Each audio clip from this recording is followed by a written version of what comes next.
Right, hello wine drinking people. Time for more of what I've had to drink yesterday, and our friend the Hoxleys were by to see us. Andy Hoxley's been in the store years ago. His daughter's now taking over the sales part of one of his daughters. He's got two of them, and one of the nicest families you will meet in Napa Valley. They own 1,000 acres on the valley floor, 650 which are planted. If you want to stop by and see them, right on the Oakville Crossroad, Cult Wine Central.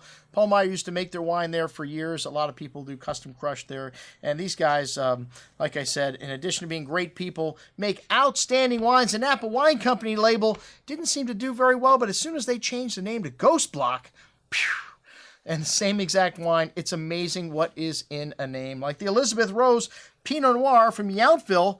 And this wine's got a beautiful bouquet, all certified organic vineyards, and really oriental spice, pretty flowers, light red berry fruit, strawberry, raspberry.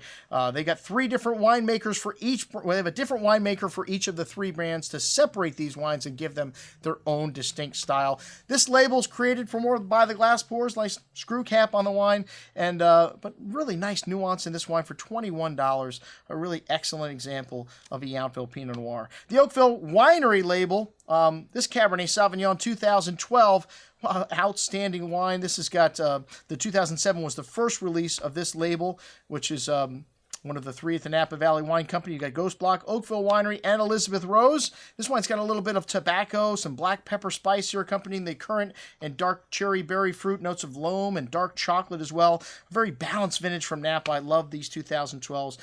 Even though they're drinking nicely right now, these wines are going to age very well. Notes of dark chocolate and nice freshness on the finish in this wine. At $51, Napa Valley Cab's getting expensive. That's a relative value. I'll tell you, the Zinfandel from Ghost Block, Palisa Vineyard, only 900 cases produced of this wine, 25-year-old vines. You know I'm not a big fan of Zinfandel, but drink it young. That's my advice with Zinfandel. Don't hold on to it.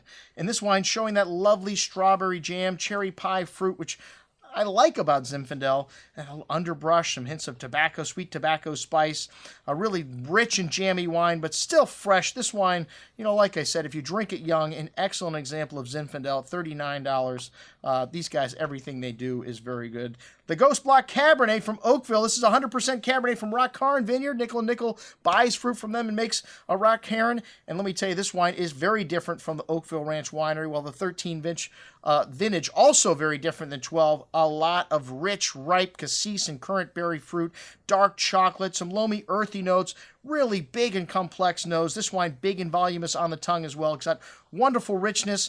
Tannins are ripe and round, but this wine needs some time here.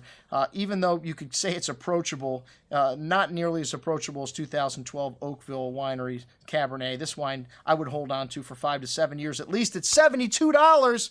Outstanding, most excellent Napa Valley Cabernet. I'm your host, Andrew Lampasoni, signing off for the Wine Watch, saying, remember, always drink the good stuff first.